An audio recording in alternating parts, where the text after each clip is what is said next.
Hi, I'm Dee Wallace from E.T. and Cujo and the Howling and the Frighteners, and you're watching the Claus Corner.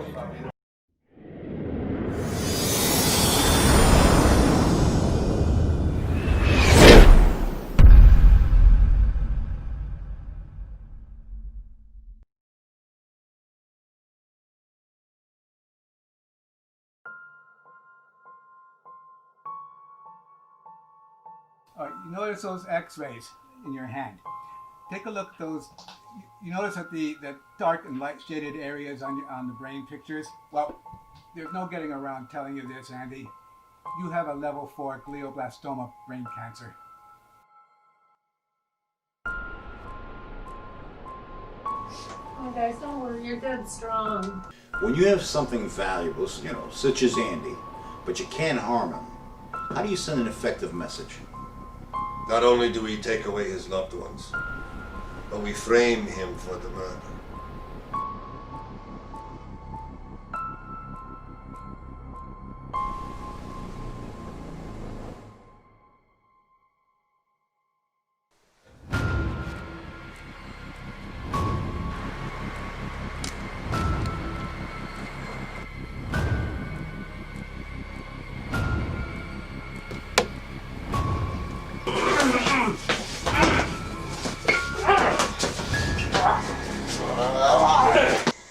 Look at what you did, Andy! Look! Do you want nightmares, son?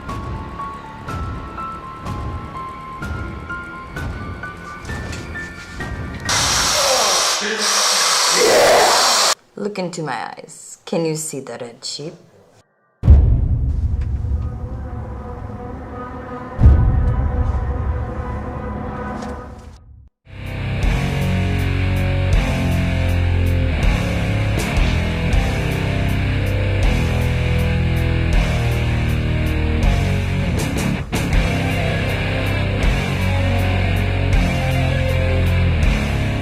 Welcome to another episode of the Claus Corner, the Zoom edition.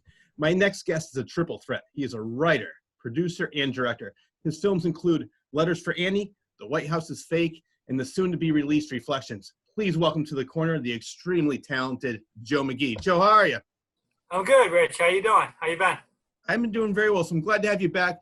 I have another radio show, and I'm not doing that now because of the pandemic. You were on that, so I wanted to have you on this because I started this whole show because of the pandemic. Now I can interview people using Zoom, and it's going very well. So thanks for coming back. And I know we have a lot to update on because the last time we spoke, you were still working on the movie Reflections, which I know probably had to be stopped a little bit due to the pandemic. Are you still working on it, or were you able to work on it during the pandemic, or did you have to stop completely? Yeah, that's a great question. So it did slow me down in a way because I had a very rigorous film schedule. Due to the fact coronas, obviously there's certain state and federal regulations, certain venues I can't get into right now because of what's happening outside this world. So I am approaching a little bit slowly. I'm going to approach it with my smaller venues. In fact, I'm actually filming this Saturday, 5/16, and Sunday, 5/17. 5/16 is in Rhode Island, 5/17 is in Connecticut. Rhode Island actually opens up on Saturday. So I'm able to go over there, do a few things. I'm kind of plugging away. I got probably still about maybe 8 to 10 more scenes. Probably over this weekend, I'm going to knock down about 3 or 4 scenes. So I'm kind of really just kind of clearing away when I can. And when I'm not filming, I'm editing. Right, well, I'm glad to see that the pandemic really hasn't gotten in your way regarding getting the movie done. How long have you been filming this movie? When did you start it? Yeah, that's a great question. It seems like 2 centuries ago, but no, it's really probably a lot of folks who do any movies. There's going to be 3 facts for this movie. Number 1 fact is we have over 100 cast members. That's huge. Number 2 Wow. is to your question. I'm basically I filmed over 40 different locations in Connecticut, Mass, Rhode Island, New Hampshire, and Pennsylvania. So it's really been pretty crazy busy. I'm always at it filming, and it's really different than any other indie film because more locations, more cast members, and it really has a different look and feel to it. And I think people will see that. How many people do you have for your crew? So my crew in my inner circle usually kind of is about 3 to 4. I don't have that many. I'm kind of wearing multiple hats. I have my basically I have a production manager. He's in Connecticut. He helps me when I can. He also helps with sound. I have my special effect people, which we kind of circle between 3 and 4 different people, depending on schedules. I have to kind of mix it up. So we have that special effects. I'm basically director of photography. I'm director on set. And then Mark, my counterpart, who's also production manager, he helps with script supervising, audio, and things like that. So we get it done with just a handful of people, and that's all I need. That's very good. Well, it's sort of a family business in a way because, correct me if I'm wrong, who does the music for your movies? You are exactly right. My father is the composer on this, so it really is a family-oriented kind of a production company. We definitely want to have family ties to the company. I love. Now, was he a musician? He, it's funny that you mentioned that. He really, throughout growing up and through high school, he really played the electric guitar well, and he's really followed music through, not just high school, but after high school. He's a recent graduate of Full Sail University in Florida. He just received his diploma for that, and he's Congratulations. he's really excited for that, and he's really just been hammering, composing music for clients. Can't really speak to who they are, but really big companies, and of course mine projects he does as well. So he's very busy. Well, I'm glad to see that you have a supportive family. Absolutely. And another thing, Rich, look at this. I'm supporting the brand right now. Reflections, Project Chameleon. I love it. You know what? I was thinking about this because I follow you on Facebook since we became friends, and I see that a lot of people are wearing the Reflections t-shirts like you are. Absolutely. You have Reflections masks? You know what? That probably might be next. But no, I don't have any of that. I really wanted to, brand it, and it's unfortunate with Corona because obviously, people can't go out as much as they would prior to Corona. But if you're going to the store or whatever, I'm encouraging cast and crew to wear it, support the brand. They send me a selfie back. They're wearing the shirt. They really like it. In the back, it has I don't know if you can see the back, cast and crew. Yes, it does. I can see it, cast and crew. On the backside. So it's a good, I think brand is important. I really want people, and you can probably see if you follow me on Facebook or any social media, you probably see one hashtag that's resonant among all of them. It's hashtag Team Reflections. It's a team effort, not just about me or my movie. It's about everyone, a collective effort. And I really want to show that to the cast and crew. I love that mentality. So it's one big effort from all your friends and all your crew. So it's not just like, I'm the director, I'm the writer, you do what I say. So it's everybody working together to make a great movie. Speaking of movies, I love the premise of this movie. Tell my viewers what the movie Reflections is about. Yeah, it's really just a mouthful. There's so many just underlying, basically I'll kind of give you the Reader's Digest version, but there's so many intertwined with characters. But basically what it is, it's about a technical support agent. His name's Andy Trubowski. And he works in Hartford, Connecticut as a technical support agent. And basically what happens is, let's just say the Russians are after him for a particular reason. It's really about his family. He doesn't know that until later. But the way I approach the movie is I start the movie in the middle, and then we learn the backstory, then we come to that present, then we move forward. So the movie kind of starts in the middle. He's riding a bus, a Connecticut Transit bus. We actually use a brand new Connecticut Transit bus in Windsor in Connecticut. So thank you to Connecticut Transit for that. And as Andy was riding the bus, he wakes up and he notices he's covered in blood. And he doesn't even know who he is or why he's covered in blood. And he goes through his wallet. He learns he's this guy named Andy. The bus basically the bus people are pointing at him. They pull over, they call the cops. Cops board the bus. They question him. Obviously, they think he's lying.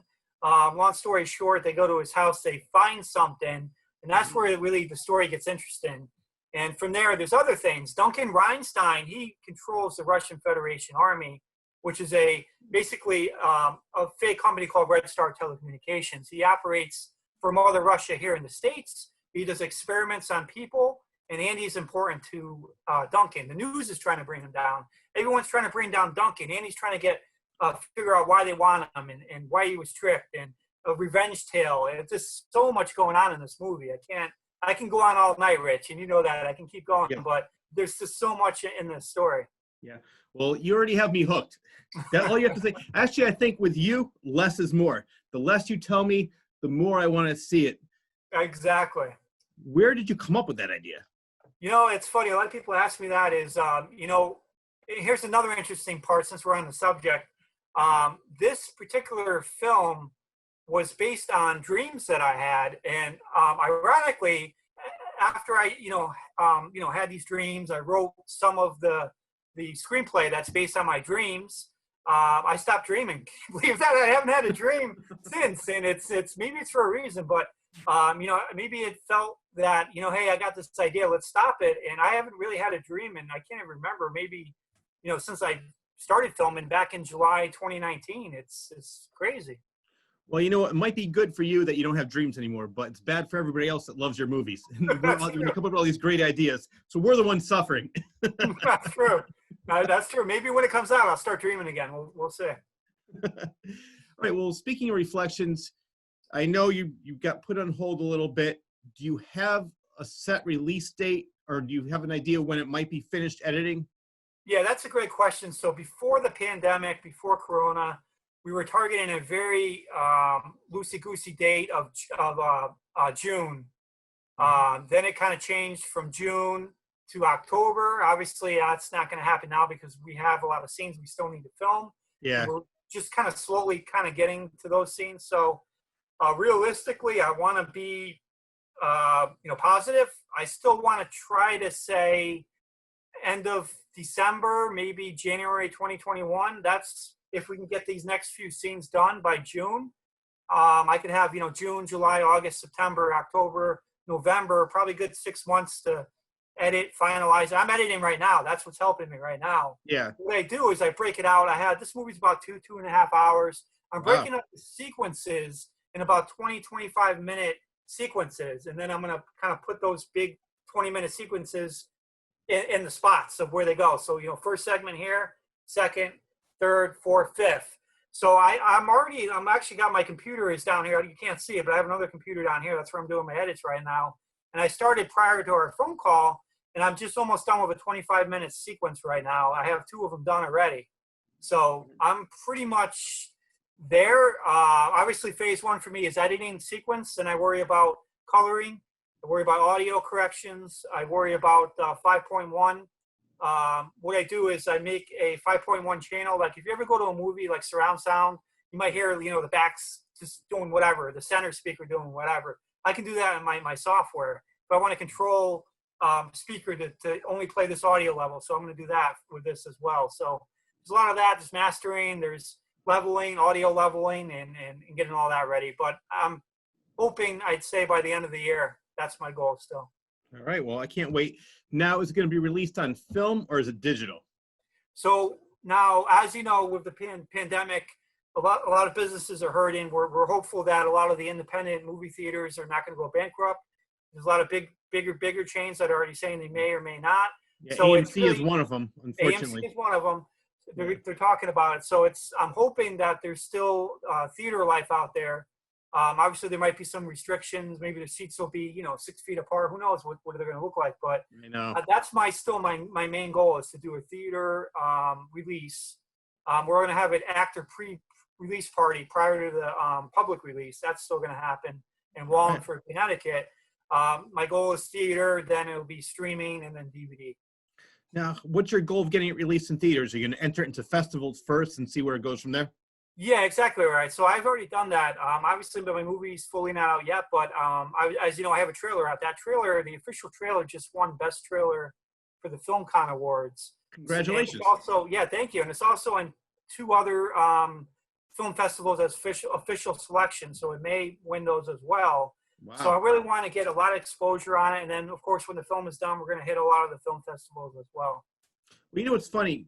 I had you on the show in November, and I remember we were talking about the trailer because I brought up a movie, Parasite, and I said, I love that. I love the trailer. I said, from that, you really can't tell what the movie's about. And it was a teaser trailer. And I said, it does exactly what a teaser trailer is supposed to do, tease you into wanting to come see the movie. And I said, I would love to see that movie win Best Picture, but I never thought it would. And I was so happy to see that. That was like one of the first times I watched the Oscars and said, you know what? It's not really a political thing.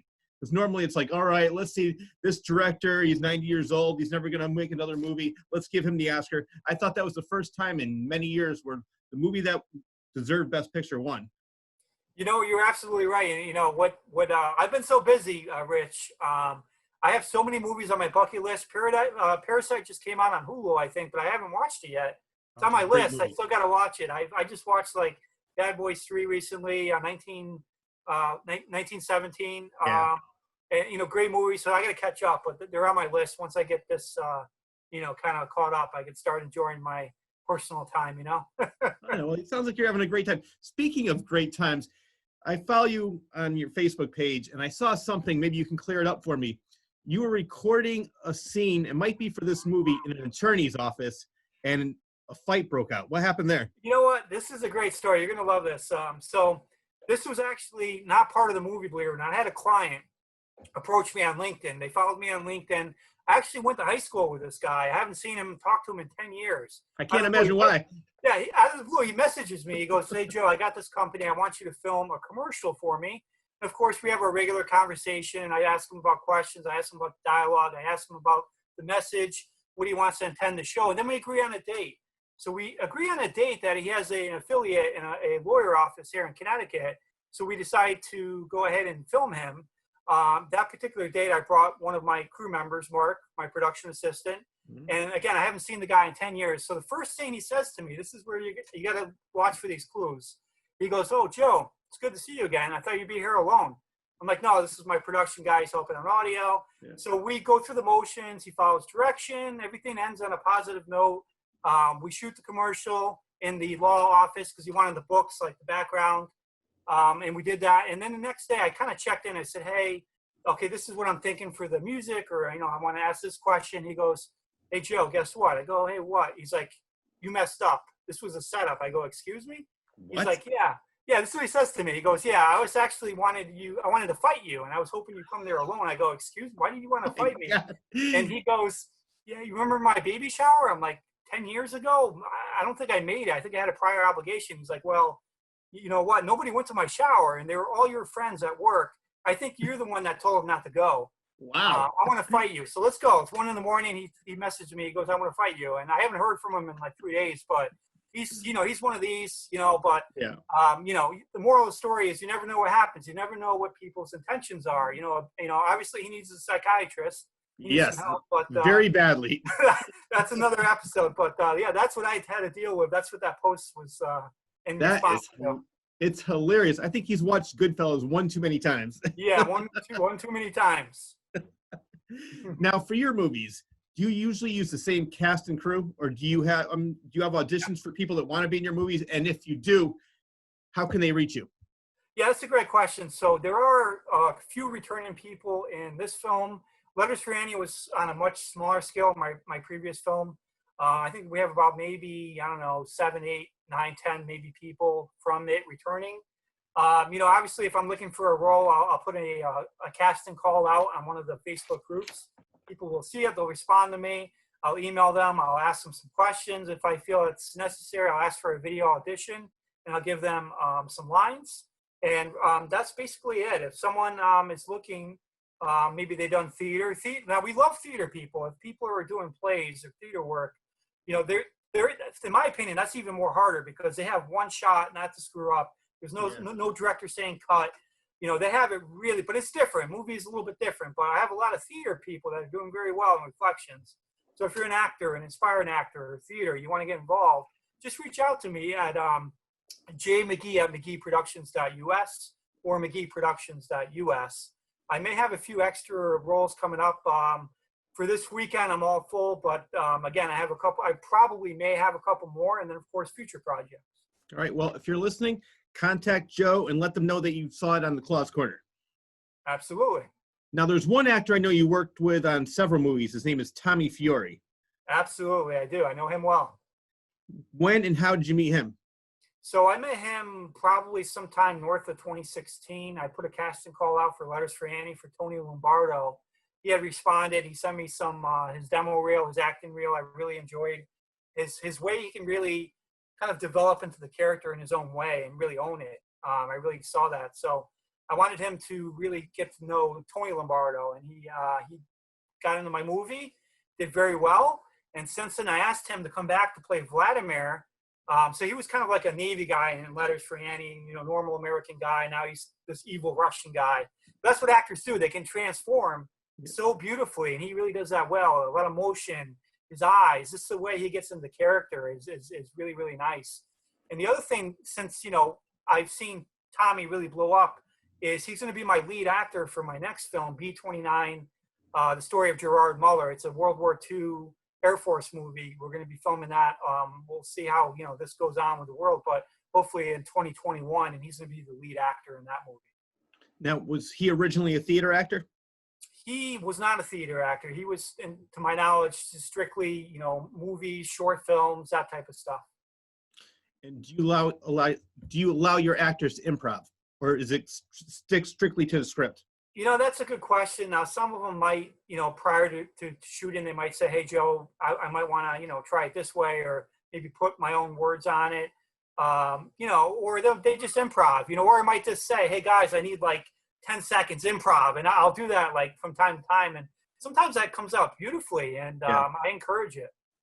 I think it's good and bad because I've listened to interviews, people that worked with Rob Williams, for example, and he would go off and every take would be a different way of doing it. And that was great for him and it was hilarious. But the other actors, sometimes if they weren't good at improv, they didn't know how to respond back to him because they're used to what is on the printed page. They'd say, well, that doesn't belong with what he just said there. So it could be good and bad. It could be good for, like, say, Tommy Fury if he does a lot of improv. Then the other actors who may not be used to it could have a problem. Do you encounter that? Yeah, you're absolutely right. There's the pros and cons. There's certain lines that really appeal to me. I'm actually doing edits right now. So one line that resonated with me that I really wanted, and you're going to love the line. Basically, it's a CIA agent who's questioning Vladimir's ex-girlfriend, basically about how he knows Vladimir. And so the CIA detective goes, what do you remember about Vladimir? And he goes, he's a lunatic. And the detective goes, excuse me? And she responds, what, you don't know what a lunatic is? I mean, just this classic, like, I love that line. I don't want to change it. So that was important to me. There's other log lines and other violent lines, so I have a little humor in the movie. I think one of my other favorite lines goes something like, I can and will place a live rat in your mouth and tape it shut and, break your legs and bury you in the desert. I don't know the exact dialogue or phrase of it, but just really visual stuff. And with Tommy Fury, that's one of his lines. What he does good about that line is actually, as he's saying it, when he goes, I'm going to tape your mouth shut, he actually goes like this with the tape. Like he's showing a visual. And that wasn't my idea. That was his idea. So certain subtle things work out really well for the scene too. Yeah. Isn't that the same thing your friend said for not going to his baby shower? Yeah, exactly. Something like that, right? Yeah, unbelievable. All right. Well, like I told you before, like I told my viewers before, I had you on the show. If you want to go listen to it, it is on my YouTube channel. But let's rehash a little bit. Let's start the very beginning. You started off as a writer. Is that correct? Yes, that's right. I'm basically, I was a technical writer in the corporate world for a while. That kind of morphed into, in 2016, I wrote a nonfiction book, not fiction, but nonfiction. And it was called Leadership Lessons Inspired by a 6-Year-Old. It talks about transparencies of raising children and raising corporate teams. Now, from that book, I never would imagine I would go from nonfiction to fiction. I did some podcasts like you. I used to do these podcasts, and I interviewed a nonfiction author. And one of the questions that I asked was, how do you feel about, would you ever write a fiction book, being that you're a nonfiction author? Basically writing books about her experiences. She's like, oh, I can never do that. And I felt the same way. I just never thought I could do it, but it came so naturally. I just morphed from, going from nonfiction to fiction. And I've really just been going the fiction route. And it's all from dreams and my imagination. And it's really a wild ride. You definitely have a great imagination. We're going to talk about some of your other movies later. But I want to talk about more where you got your start as a writer. When did you decide to take the print and put it on film? Yeah, that's a great question. So my first fiction book was called The White House is Fake, and that came out, I think, I want to say October 2017. I have to stop you right there. That is my favorite title of all time. It's perfect for what's happening right now in the White House. So I love that title. I know it has nothing to do with what's going on in the world right now, but just the title alone makes me want to see that movie. Yeah, the title is great. So the White House is fake. What I really initially wanted to do is I wanted to make short video reenactments to help promote the book. So what I did is I took like certain chapters I wanted to, go and film to get the book out there. So we filmed Under the Highway. There's a limo that came. We filmed that scene in Weathersfield. There's another scene we did at the Watertown Library. We filmed in an airport, Robertson Airport in Plainville. We filmed down at Rio Cessna over there. This just really from there, I was like, you know what? I used to be way, this is what's strange. And hear me out as I speak to this is that, when I was in high school, I was more of a, or even before high school, I was more of a reader. I really wanted to read a book to really let my imagination, because when I read a book, it's my imagination picturing what I'm reading in a visual waveform, if you will. So like if I'm reading about Dracula, which is one of my favorite books as a kid, there's a castle, it's very dark and dreary, and, he's walking, I'm visualizing what Dracula looks like, what, his cape, what he's doing. And then I kind of transposed the other way, north of high school, into I was more of a movie guy, movie buff. But then I went back to writing. Then I meet in the middle to become a writer / filmmaker. So I kind of got the best of both worlds in one really foul swoop. And that's kind of how I fell into it. Now, is that how McGee Productions began? Yes, in 2017, that's when the White House is Fake has came around. I just never looked back. And right from there, I filmed Letters for Annie on the Battleship, Massachusetts and Fall River, Mass. And then we hit hard for Reflections right in 2019. So that's kind of our approach, is take novels and make them into my original films is what we do. And of course, we're open to external clients as well. But the main premises for McGee Productions is it was for me to kind of turn my novels into movies. Do you have Shudder? So I have a question for you regarding that. Shudder is the horror movie channel, and they have a great documentary I wanted to ask you about. I don't know if you saw that. No, I did not. No, I did not see that one. It's called King Cohen, The Wild Worlds of Filmmaker King Cohen. It's all about Larry Cohen, who did Q, the Winged Serpent. He did so many other low-budget movies. And the reason I bring that up is because he never, ever had a permit to film. And there's so many movies, like they said in the documentary, he would never be able to do this pre-2001 because there's a scene in the airport where people are shooting guns and nobody really knew what was going on. People thought it was real. And they're radioing him saying, people are freaking out. Well, film them. It'll be perfect for the movie. And there was another one where they had Q, the Winged Serpent, and they hired the window washers. So they're shooting at this serpent that wasn't there yet. They were going to put it later in post, and like film the streets. People are looking up and screaming and everything. So the reason I'm bringing that documentary up is because do you ever have something, maybe not to that level, but do you have those kind of issues as well with permits? I did have a funny story relating to that. Obviously, if I'm filming in public area, I always let the police of that state, the state or town know I'm going to be out there. Because you don't want people. Obviously, there's camera, but people sometimes are oblivious. They just see the gun, they'll call it in. Yeah. So I'm always very careful as far as letting the police know what we're doing. In fact, there was one shoot in Rhode Island. I did tell the Rhode Island police that we were filming with guns right off Warren Avenue, smoke, guns and all that. But there's one particular thing that I overlooked. To your point was, so there's a scene where basically the army is on the rooftop of my film, and they're basically Overwatch, and they just want to make sure there's nobody that's going to run out or escaping from the raid. So one of the scientists, he runs out of the Red Star telecommunications building. The militaries, they're like this, but as they're pointing down, and the way I'm angling it down, because I want to angle, the street level, there happens to be a restaurant right across the street. So we're actually aiming weapons right inside the restaurant, and we're up on the rooftop with the lights. So I'm not sure if anybody saw us in the restaurant, like wondering, like, are we going to get taken out? Like, is that my last plate of spaghetti? Like, I don't know if that happened, but that did happen. Yeah. Oh, that's funny. So that's good to know that you let the police know just in case. Have you ever had the police come and say, Yeah, I've got a complaint about your film. No, I never had that. In fact, one of the particular towns we were filming in Watertown, I gave them the heads up. We were at a kind of a lake. We're gonna do basically an army scene in the woods where UFO crashes, and that's all CGI. But as we're setting up, the cops, they went by and they waved to us. They knew we were going to be there, so I saw them drive by waving. But no, we haven't had any problems like that. They're usually pretty good about it. Very well informed. I let them know what we're doing, so no problems. Well, you brought up special effects. Do you prefer real effects compared to CGI, or which is your favorite? Yeah, that's a great question. Yeah, I probably would want. Basically the way I approach it is I like realism. So I try to introduce as many real effects as possible into the movie.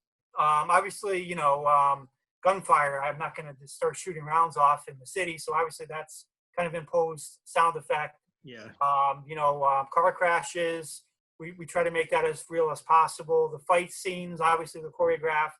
Obviously, they're fake. But there was one particular actor. You know what this story is that he was this big guy, big looking guy, and he was supposed to be a bodyguard, and obviously he fit the role. He's a big guy, and he told me he basically said that I'd be okay if the guy just hit me as hard as he could in the face. I'm like, I love you, but in movies we don't do that. It's all choreographed. So he all wanted it.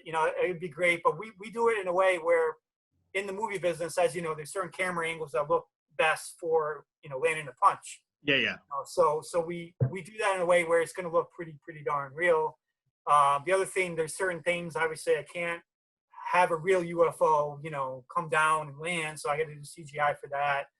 There's a scene where a MiG-29 jet Russian flies by. Obviously, I can't call the Russians and say, "Hey, it's Joe McGee. You want to send one of your MiGs over here?"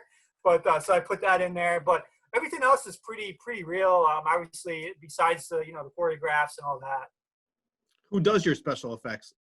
So a lot of the effects I do, there's some bigger ones I'll have to outsource, like the UFO. I don't really have that much expertise to do that, but I could do some smaller stuff like gunfire, nozzle flashes. I could do the jet flying by. I did, but the UFO is just so intricate. Basically, it's going to crash into a lake, so I kind of want water to kind of go like that. Yeah. And then I need this metallic object in the lake with flames on it. So it's a little past my expertise level, but I have a lot of friends in the industry that are going to tackle that for me.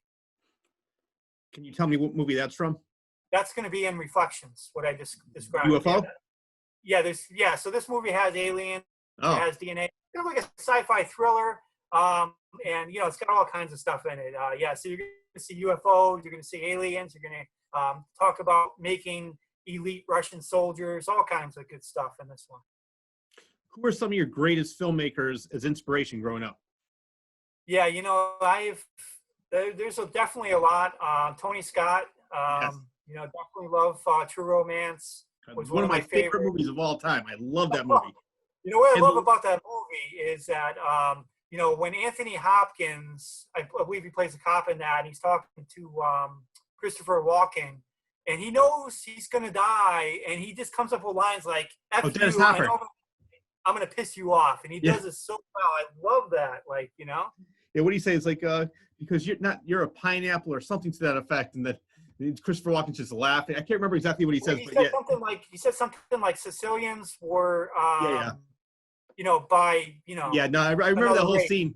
But I know exactly. It was Dennis Hopper who played the cop. Dennis Hopper, yeah, you're right. Dennis Hopper and Christopher Walken. A lot of people were in that film. Brad Pitt played a stoner, and Gary Oldman. Yep, Christian Slater, another underrated actor that I really enjoy watching. Patricia Arquette, she did a great job in that movie.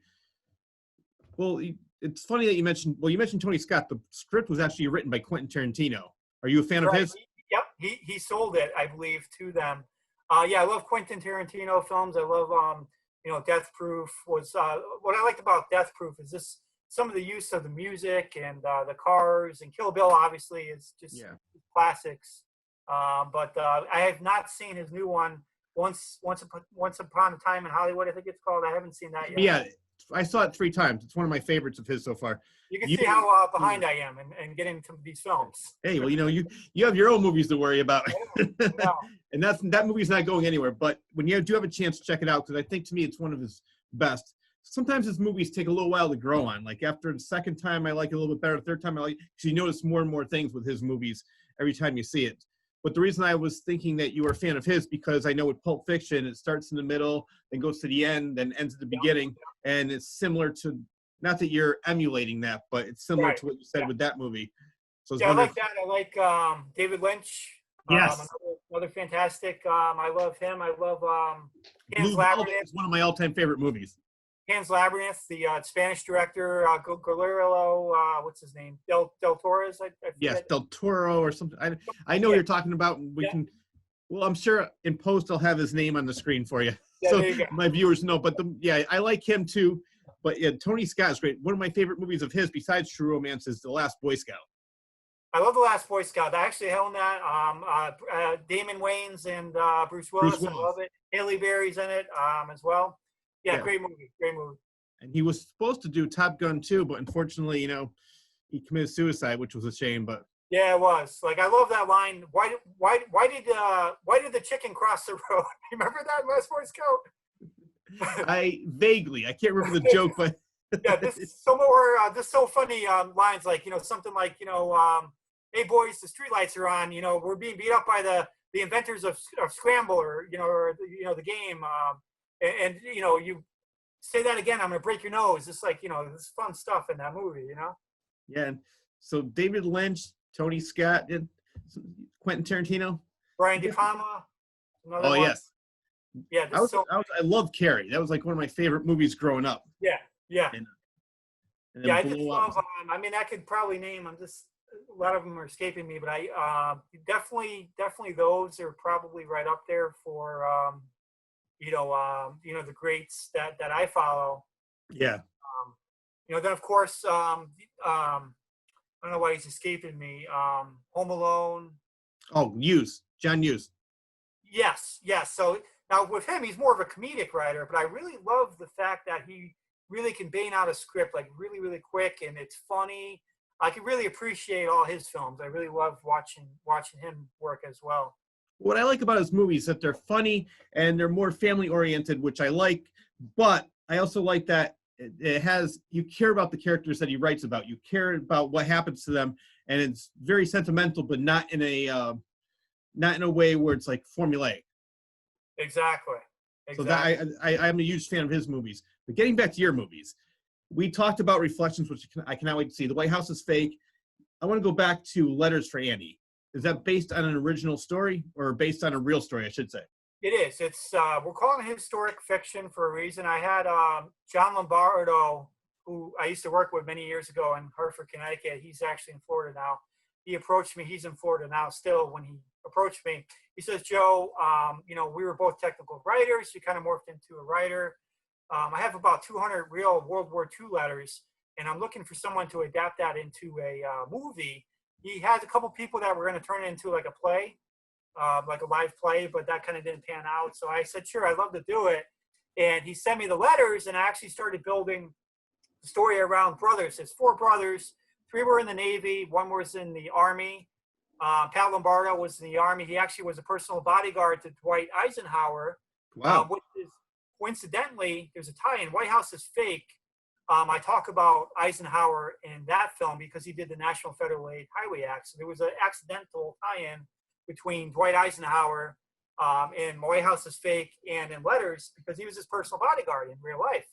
And so I really wrote about these letters based on the letters. A lot of them had dates on them, places I can kind of triangulate where they were. I had to kind of write a little bit of fiction around them because I didn't really know what happened like before or after the letter. So I kind of put a little hint of fiction around it to make the story more engaging. I went to the National Archives in DC to find more deck logs from the Navy that weren't posted online. So I really approached it. We wrote it, and we had a final product, and the family loves it. They're kind of doing lectures at, retirement homes, and really, talking about the book, the letters for me. I'm kind of hitting it over here. I actually spoke at Manchester Community College. We had a sold out attendance of over like 70 people that went and heard me speak about Letters for Annie. So I'm not a historian, but I'm a writer, and I really know the story well because I have all these letters. I adapted it into a book. Well, obviously, it paid off because It won an award for excellent feature at the Metro Film TV Awards 2018. So congratulations on that. Yes, thank you. And not only that, though, it kind of triggered my next story. After Reflections, I'm writing a book/movie called B29 Dream Girl, the story of Gerard Muller. Now, that was not my idea. One of the fans who bought Letters for Annie, who lives in Florida, coincidentally, said, Joe, I've read Letters for Annie. I saw the movie. I love it. I have a father who was served as a B29 bombardier. I have letters. Would you mind writing me the story? And we talked further. She sent me the letters to Connecticut, and I got them, and I'm actually going to write that story for her. And that's how that happened. That wasn't my idea. That was just through a fan who said, hey, I got this. Let's tell the story. I said I'd be happy to. So that's how we're going with that one. Wow. So you definitely have a lot on your plate. I do. Now, as a writer, do you prefer to write alone or collaborate with people? No, I'm strictly by myself. A lot of it, like I mentioned before, is for Reflections, is dreams, and I kind of elaborate on the dreams. There's a lot of stuff when the book comes out in a few months. There's going to be like 2 or 3 chapters that are not going to be in the film for a couple of reasons. Number one, obviously the movie's not going to be, I can't make it huge, very long. And number two, there's certain things like I could probably do in CGI, but I didn't want to. Like there's one chapter in the book of Reflections that talks about a submarine going up and down and, giving up secrets, communicating to the Russians in a Russian sub in a lake.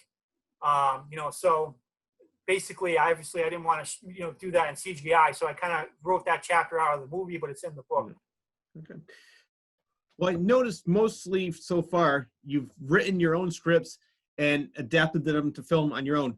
If you were ever asked by a studio to adapt one of their films, would you do that? Or do you prefer just to write your own films and make your own films with McGee Productions? Yeah, I would say if I was asked that question now, just because of what I have on my plate for the next couple of years, I would say no. Maybe 5 years from now, maybe. But I mean, I'm just kind of have so many ideas. They're very original. If you watch what one of my films, or read The White House is Fake, there's nobody in Hollywood that, these aren't even near that. These are all original. Like you wouldn't even see it out there. So I think what's in here is for a reason. So I prefer to kind of just do my own thing right now. Yep. Well, I think a perfect example, because I love horror movies, and one of my favorite horror movies growing up was Phantasm, and Don Coscarelli is a perfect example of that. The first one was a minor hit for him. Then Universal wanted it, and they took control over it. Then he finally went back in the 3rd, 4th, and 5th and said, you know what, I want it to be my movie. He went back, and there was the Universal wanted the franchise, and they made everybody audition for their own role. So in the 3rd one, he said, no. Couple of the people who didn't make the 2nd one came back for the 3rd, 4th, and 5th. So I like the fact you have your own freedom, and nobody can say, you know what, Joe, I don't like this, get rid of this. It's your movie. You can edit what you want. You can keep what you want. And when you see the finished product, it's something that you're proud of. And you can put your name on there without saying, it's not really what I envisioned.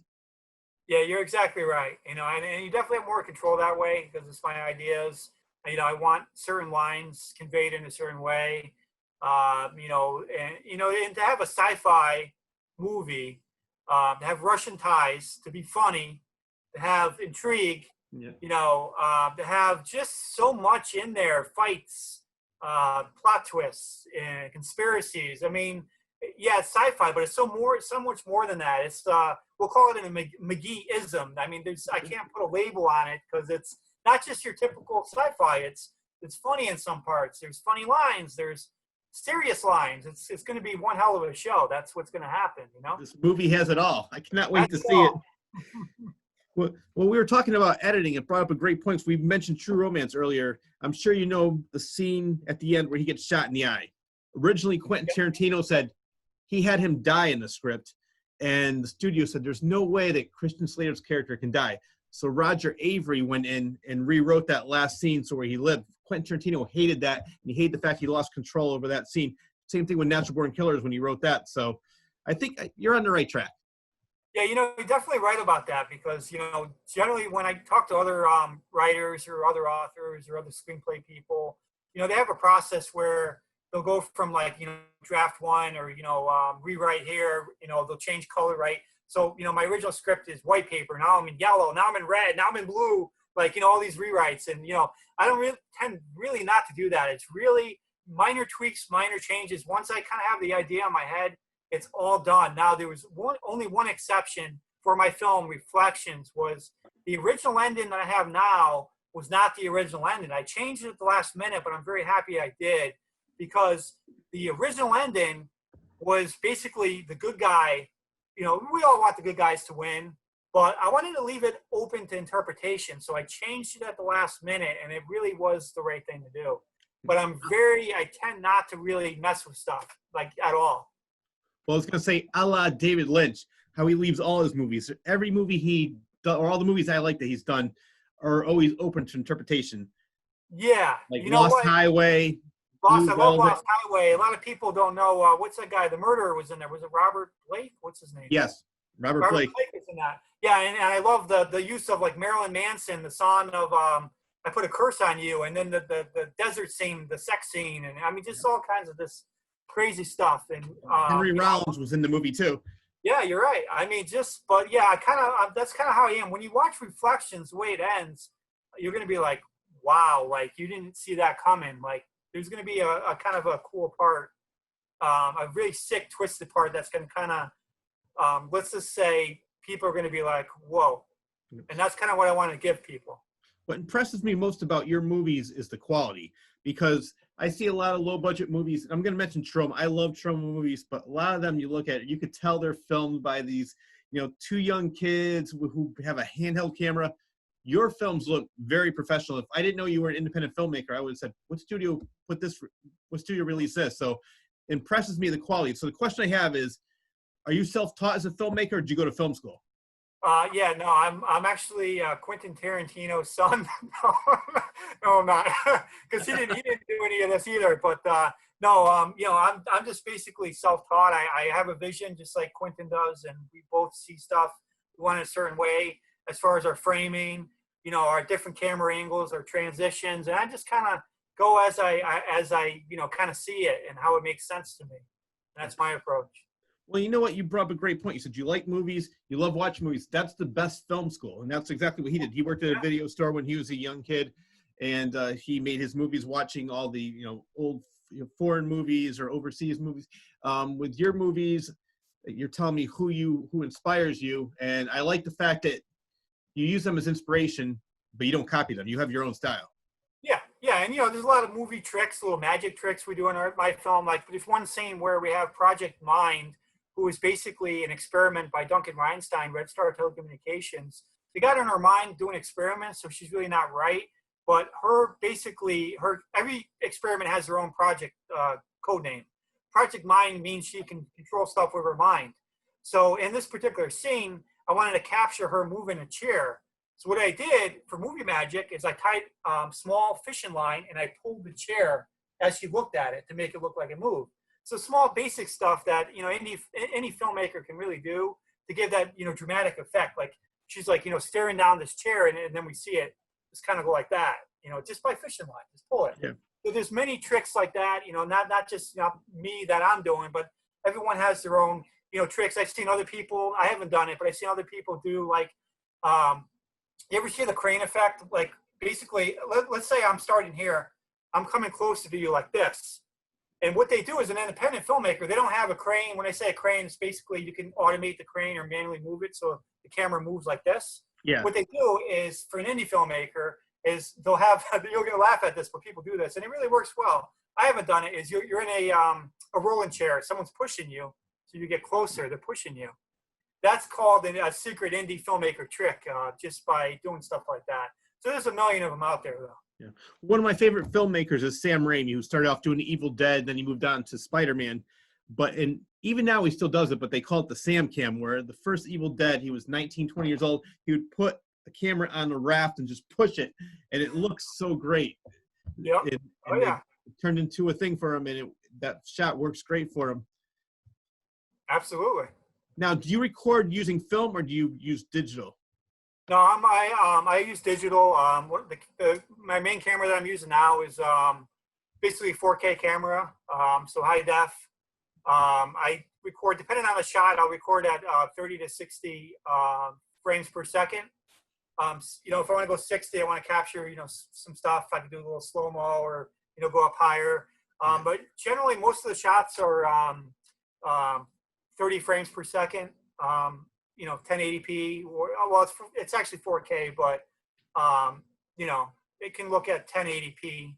But generally, it's 4K. And then like parachute jump, I did some 60 FPS frames per second for that. And it works out well for what I need to do. And mostly what I'll do is I'll have usually 1 to 2 cameras depending on the scene, or there'll be, obviously if I don't have, if I need 3 or 4 cameras, usually what I'll do is I'll just cut a little bit more, right? So I'll get like, a frame on you, frame on this person, 1 continuous shot. And if I have to do it again, then I'll just set up the other 2 cameras for the other people, wide shot, close. But we make it work depending on who's available, how many cameras we can get for the shot. Wow. Now, we talked about it a little bit before. Do you think streaming like Netflix, Hulu, and all these other outlets are ruining the theatrical experience for people? Do you think that, because I personally love going to a theater, big bucket of popcorn, large soda, sitting back and then seeing it on the big screen. I can't stand these people that watch. I mean, I'm not putting them down for this, but watching a movie on your iPhone or like a small TV just isn't the same for me. Sometimes you miss so much. What's your opinion? Yeah, you're definitely right about that. There's something about the theater experience, depending on how Corona goes.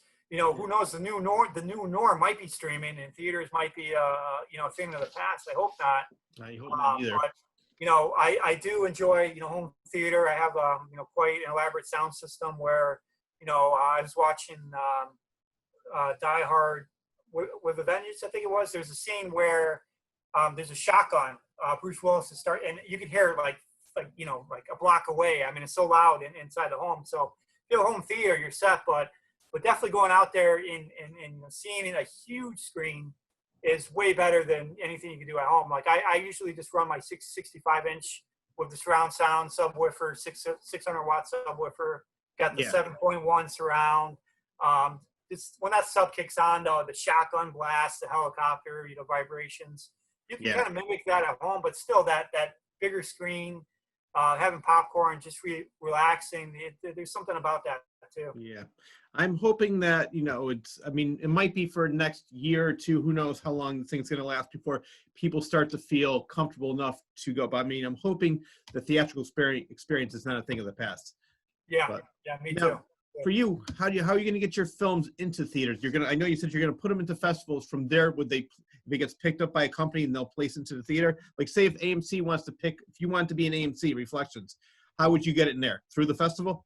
No, it's not that easy. So if you have to go in a national chain, there's a lot of the national chains won't pick you up because you're independent. You have to have I would have to literally sell my film to a company, a distributor. Yeah. Distributor, we would actually come to an agreement. They would say, I'm going to do stream. You're going to get cut X, Y, and Z. I'm going to get in the theaters for you. Like AMC, sometimes they'll let independent filmmakers submit, but you have to convert the file. I think it's I forget the name of the file, but it's I think $800 to convert your file into that file. Then you go there and you do that. There's a lot of added expenses. A lot of people don't realize once you get into the theater, you need an official Motion Picture Association rating. And to submit that, that's thousands of dollars to get that official rating. You have to submit it to the Motion Picture MPAA to give you a rating. Otherwise, if I'm an indie filmmaker, I could just say not rated, and that's fine. Yeah. But in order to do that, there's a lot of moving parts, a lot of expenses. So for now, I'm going to approach it. I'm probably going to look for a distributor, but probably not help me in the theater, but more on the streaming and the DVD distribution. Yeah. Like the American film market is a good avenue to shop for people that are looking to purchase, these films. But for now, what I can do is I can go to an indie film, I can go to a Strand Theater, or basically, or even theaters that are privately owned. I can go to them and say, hey, I want to premiere Reflections here for these nights. How much will it cost? They'll say, okay, I need this amount. You can keep all the ticket sales, whatever it is. You make an arrangement out, and that's how you get that venue. So that's how we as indie filmmakers, that's the approach we do until we can go national. It's much harder.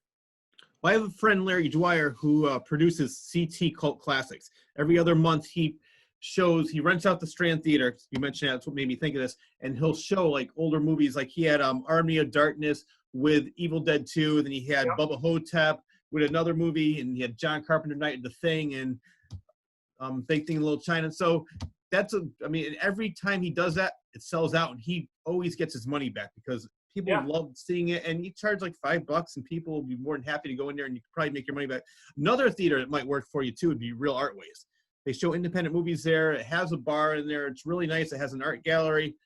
I think your films would do very well there, and it'd probably be much easier to get in there. Similar to Where's that one? It's in Hartford, Connecticut. Real Artways. Oh, okay. They show low budget independent movies. That's where I saw Bubba Hotep. I've seen so many other documentaries and foreign movies. I think Reflections and even your other movies, Letters from Annie, would do great there. Okay, great. You have to check that out. All right. So what is, after Reflections is over, you mentioned what, B29? Is that going to be next on your plate? Yeah, B29 Dream Girl, the story of Gerard Muller, is basically based on Gerard Muller, who was the B-29 bombardier in World War II. So I have all the letters. I haven't really did an outline.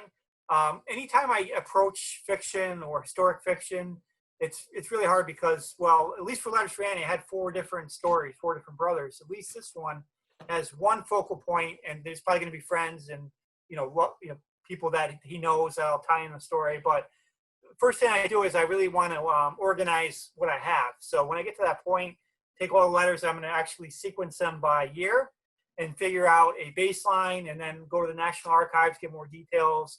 Like I already have his service record, his discharge records. I have a letter from Harry Truman, the President of the United States back then, naming him in a letter. I have that. I have all these letters just written to loved ones and to other people. So I'm just going to really see what I have and really start developing the story. How'd you acquire that? Yeah, so this particular story, when I did Letters for Annie, the woman who read Letters for Annie said, "Hey, Joe, I love your story. I have a father, Gerard Muller, who flew a B-29. I'd love it if you would, consider doing a story." And I said, "I'd love to." So now my idea, so she basically sent me all these letters that I have in my possession. That's where I'm going to base that story around, is these real letters. So that's next, is the B-29. And last time we spoke, I want you to bring this up because I love the premise of this story. Something about the sun burning. There was a story you were reading. Yes. So that probably is going to be somewhere between after Reflections and before B-29. I'm probably going to do a short film. I don't know if I'm going to do a book. Maybe we'll see on it, but probably. But I don't want it to be like a feature. I'm going to make it really, really short to the point. But think of it as kind of a futuristic type of film. Maybe, I don't know the exact year, maybe, way out there. But eventually there's going to be a problem with the sun. It's basically the sun's going to die. It's proven. Millions or trillions, I think it's trillions of years from now, the sun's going to turn red. It's going to die. And basically we need the sun to live. There's certain things the sun gives us. So my story is going to be about when that happens, all of the things leading up to the event, all the scientists that are trying to, solve this problem. How can we, live without a sun? And then in the future, the scientist is going to be a love story. He's trying to save the world and try to rebuild. And there's going to be, obviously stages of, people that are, obviously things are going to die and what's going to happen. And is he going to save us? So that's my premises is, I don't know if I'm going to call it like darkness or when the sun dies or something like that. That's something I didn't dream of. I just thought of an idea, and I'm going to write it. And that's how it came, And you said you want that to be a short film? Probably going to be a short film. I'm probably going to do a short film with that. I'm thinking maybe, I don't know, 45 minutes, maybe half hour. I'm going to make it short to the point. Are you going to show it before Reflections or one of your other movies? No, Reflections will come out, and then that'll be next, and then I'll get right into B-29.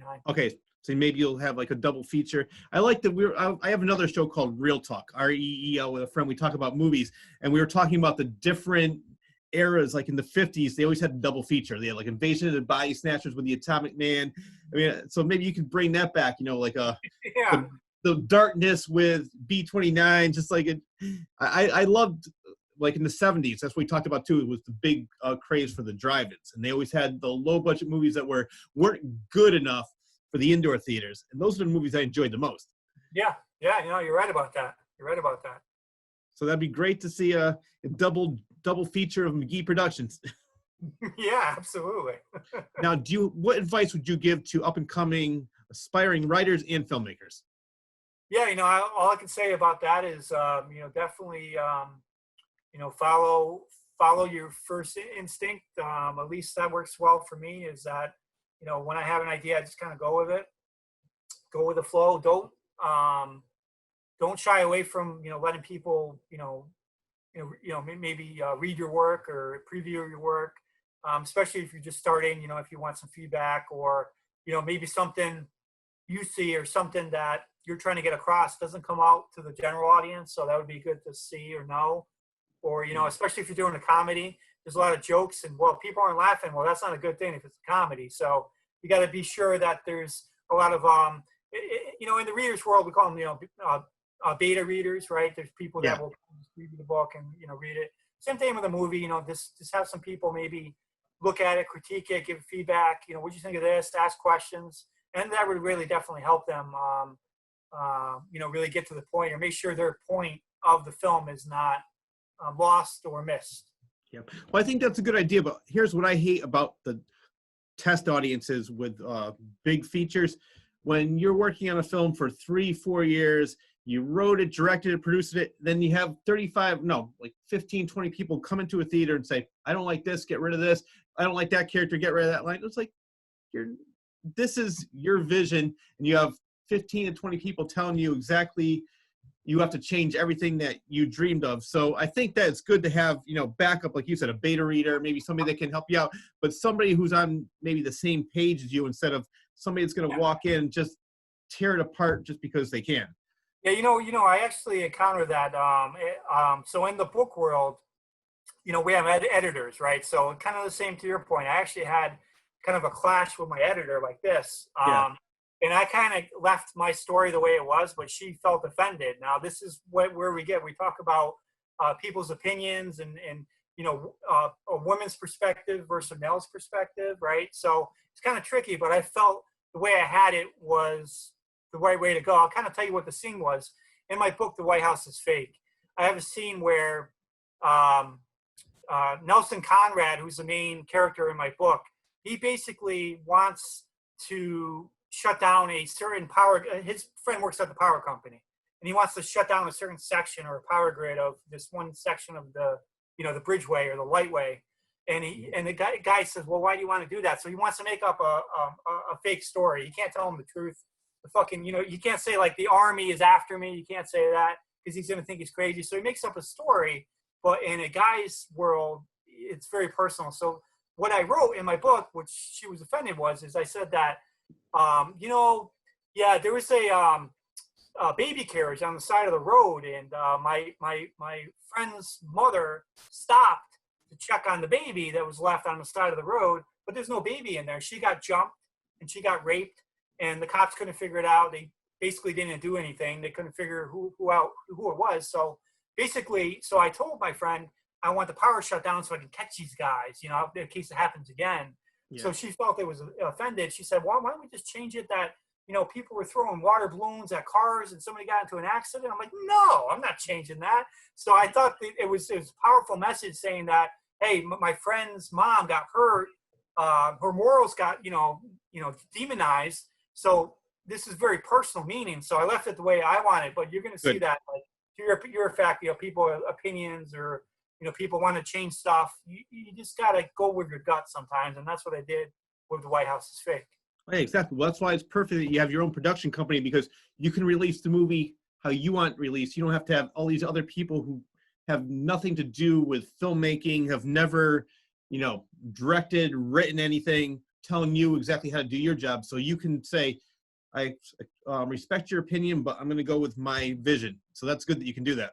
Absolutely. I'm going to give you a quick example, because I wrote a fictional book called Confessions of a Frenetic Mind, and I had this other horror author check it out. And the one thing he said was, I loved it. The only thing I didn't like is that the dialogue seemed too fake. And I was laughing because all the dialogue in that story he was referring to was real from my friend and myself. It was all like we were just going back and forth, being very sarcastic. That doesn't sound real. I said, these are all real conversations. And I had another writer say that he got picked up by this publishing company. He said, They loved the story. They wanted everything about it. And then when they got it, they said, change everything. So I think, Joe, I'm so glad that you're on the show again. I think you're doing the right thing. I love the work that you're putting out. I love McGee Productions. I can't wait to see. There we go. Reflections coming out soon. Hopefully by, what'd you say, October maybe? Probably December, end of year. December. Yep. So then you hopefully we'll have a premiere. But I'm going to keep my fans updated on this. I'll have you back on the show when it's released, and we'll let everybody know where it's going to be. I really do appreciate you coming back on. And one more time, plug where people can find you and what you have available. Yeah, you can find me on IMDb. I'm out there, Joseph McGee. You can find me on my my flagship website, McGeeProductions.us, or about the movie Reflections at ProjectChameleon.us. You can basically also find us on my YouTube channel. Search McGee Productions. You can see all our trailers and our movies and our projects. All right. Well, Joe, thanks a lot for being on the show again. It was great seeing you. You Keep too. up the great work. See ya. And that wraps up another episode of The Claws Corner, the Zoom edition. I would like to thank my guest, writer, producer, and director, Joe McGee, for coming back on the show to keep my viewers updated. Looking forward to seeing Reflections, not only in short form, but in film form as well. I would also like to thank you, the viewer, for tuning in. Enjoy your day, everyone.